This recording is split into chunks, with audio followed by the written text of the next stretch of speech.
Stealing disability benefits. A Baytown father called us for help after he found $1,000 in fraudulent charges on his government-issued card. Consumer investigative reporter Grace White is here this morning with his story and what you can do to protect your loved ones. Grace, this sounds like a terrible situation. It is. This dad was just trying to buy groceries, but his card was declined, and he called us for help because he realized someone else had been taking advantage of his disability benefits.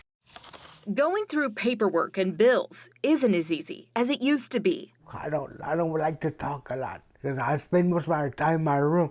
Juan Ortiz had a stroke years ago and receives $1,262 a month in disability benefits from Social Security on a Direct Express debit card. Which side of your body was the stroke on? This side, my right side.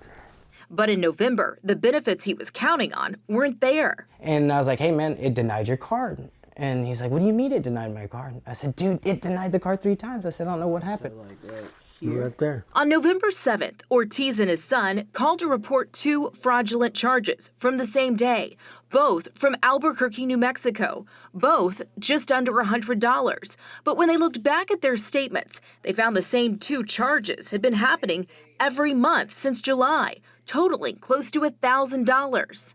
It's unfortunate when people don't discover the fraud until much later. Eva Velasquez at the Identity Theft Resource Center says there are ways to protect yourself.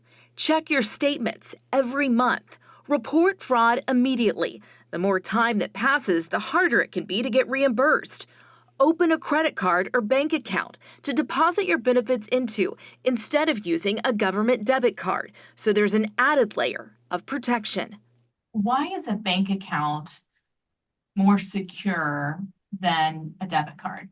I wouldn't say that it's more secure. I do think you will have a less cumbersome experience when you're dealing with a financial institution than dealing with a federal entity. Ortiz's claim for a refund got denied because the original fraud charge in July was just outside the 120-day reporting window. He's hoping to appeal, but says because of his stroke, it's a struggle to keep up with all the paperwork.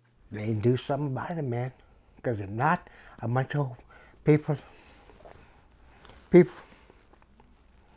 that need the money, man, aren't getting it. We reached out to the Social Security Administration, but they told us they can't comment on individual cases. But after we made those calls, Mr. Ortiz got a phone call. He's now getting some of his money back, a $700 refund. Wow, that's still something. And imagine if you didn't call and start asking those questions, I'm sure he wouldn't have gotten any of that money back. So incredible work you did there. It's a lot of money and an honor to help him.